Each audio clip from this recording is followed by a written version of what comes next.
नई यूनिट ले रहे हैं। यूनिट का नाम है मॉर्फोलॉजी ऑफ फ्लावरिंग प्लांट्स।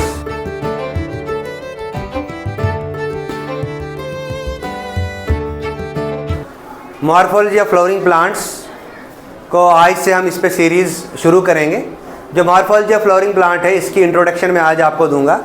आज मैं बताऊंगा आपको इसका इकोनॉमिक बेनिफिट क्या है इस यूनिट को पढ़ने का, और इस यूनिट में हम क्या स्टडी करेंगे। तो मॉर्फोलॉजी ऑफ फ्लावरिंग प्लांट्स, देखिए फ्लावरिंग प्लांट्स को तो हम एंजियोस्पर्मिक प्लांट भी कहते हैं, है ना, कि जितने भी एंजियोस्पर्म्स हैं, angiosperms are known as flowering plants. इन एंजियोस्पर्म्स की मॉर्फोलॉजी कैसी होती है। तो मॉर्फोलॉजी शुरू करने से पहले एक पॉइंट आपने याद रखना है, फादर ऑफ मॉर्फोलॉजी जो है उसे हॉफमिस्टर को कहते हैं। तो what is morphology? Morphology is a branch of biology which deal with the study of external features of an organism.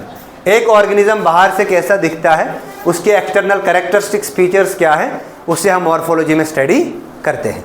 तो हम पढ़ रहे हैं मॉर्फोलॉजी ऑफ फ्लावरिंग प्लांट्स। तो मॉर्फोलॉजी ऑफ फ्लावरिंग प्लांट्स में सबसे पहले हमने प्लांट बॉडी को अंडरस्टैंड करना है कि प्लांट बॉडी दिखती कैसी है। देखिए, जब भी हम प्लांट बॉडी को ड्रा करते हैं, तो प्लांट बॉडी के कुछ पार्ट जो है वो अंडरग्राउंड रहते हैं। प्लांट बॉडी के कुछ पार्ट अंडरग्राउंड रहते हैं और कुछ पार्ट जो है वो एरियल रहते हैं। प्लांट बॉडी का अंडरग्राउंड पार्ट जो है, इसमें आता है हमारा रूट और रूट ब्रांचेस,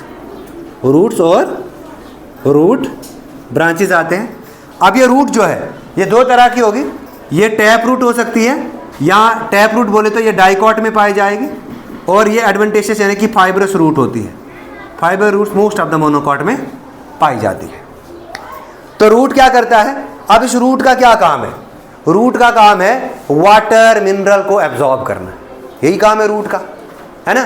जितना ज़्यादा ये वाटर मिनरल एब्जॉर्ब करेगा उतना ज़्यादा प्लांट हेल्दी रहेगा। तो फंक्शन क्या है रूट का? वाटर और मिनरल्स को एब्जॉर्ब करना। क्लियर है ये चीज़? उसके बाद दूसरा आता है हमारा स्टेम। ये जो स्टेम है ये स्टेम एरियल है। स्टेम क्या है? एरियल है। इस स्टेम जो है ये ब्रांच्ड भी होती है, अनब्रांच्ड भी होती है।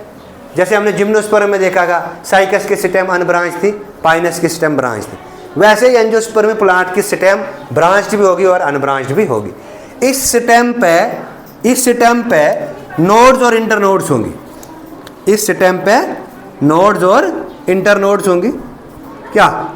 इस स्टेम पे नोड्स और इंटरनोड्स होंगी। अब देखो, ये जो नोड्स वाला रीजन है,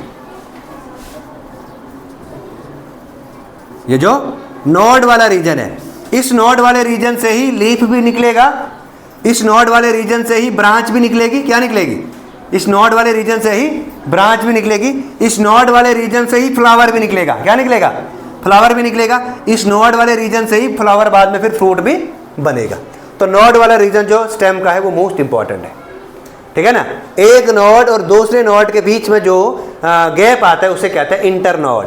इंटरनोड दो नोड को जोड़ने का काम करता है। अब इस स्टेम का मेन काम क्या है? इस स्टेम का मेन काम है जो वाटर और मिनरल्स रूट ने एब्जॉर्ब किए उन्हें ये अपवर्ड मूवमेंट में ट्रांसफर करता है।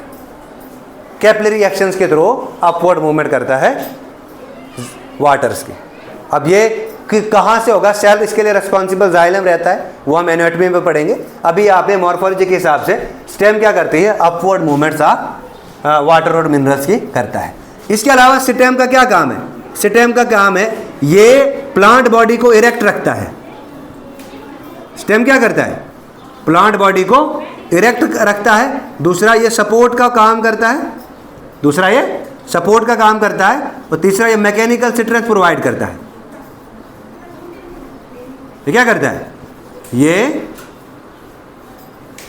ये मैकेनिकल स्ट्रेंथ प्रोवाइड करता है। और ये स्टेम में बहुत सारे फीचर्स होते हैं, वो हम देखेंगे। अब कुछ स्टेम जो वो मॉडिफाई हो जाती हैं, तो हम पढ़ेंगे। जैसे कैक्टस की स्टेम वो मॉडिफाई हो जाती है और वो ग्रीन हो जाती है, ठीक है ना। हम आगे इनकी मॉडिफिकेशंस भी पढ़ेंगे, रूट की मॉडिफिकेशन भी पढ़नी है। अच्छा, उसके बाद इसी स्टेम से फिर निकलती है हमारा लीफ। ये जो लीफ है ना, ये बहुत ही प्यारा प्लांट पार्ट है। अगर ये लीफ है तो हम हैं, लीफ नहीं है तो हम नहीं हैं, ठीक है।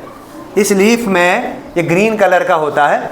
ये लीफ जो है ये फोटोसिंथेसिस करता है, लाइट को एब्जॉर्ब करता है, फूड बनाता है। क्या करता है, फूड बनाता है, और इस फूड को फिर फोटोसिंथेसिस में यूज, मतलब फोटोसिंथेसिस से फूड बना और उस फूड को फिर ये इस फूड को फिर हम लोग यूटिलाइज करते हैं, ठीक है ना। Now leaf is the most important plant part या plant organ, leaf is the most important organ in a plant body.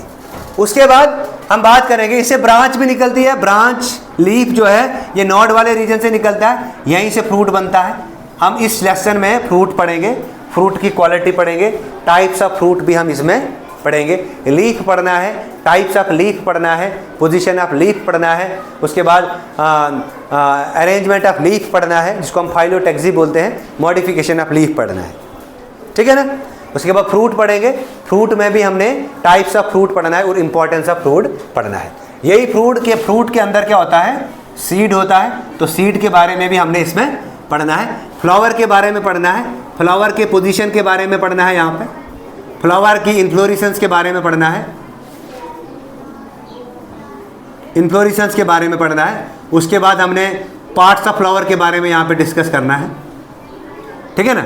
और इसके साथ ही ये इसका एपिकल पार्ट होता है स्टेम का, इस एपिकल पार्ट में मेरिस्टेमेटिक टिश्यूज होते हैं। इस मेरिस्टेमेटिक टिश्यू जो है ये एक्टिवली फास्ट डिवाइडिंग सेल्स होते हैं, इनका काम होता है ज़्यादा से ज़्यादा डिवाइड करना। क्लियर है ये चीज़। नाउ अब देखो क्लासिफिकेशन ऑफ प्लांट्स पार्ट, हमने प्लांट्स पार्ट्स को दो विभागों में क्लासीफाई किया है, एक हो गया वेजिटेटिव पार्ट, दूसरा हो गया reproductive part. Vegetative part root है, स्टेम है, लीफ है और ब्रांच है, ये वेजिटेटिव पार्ट है।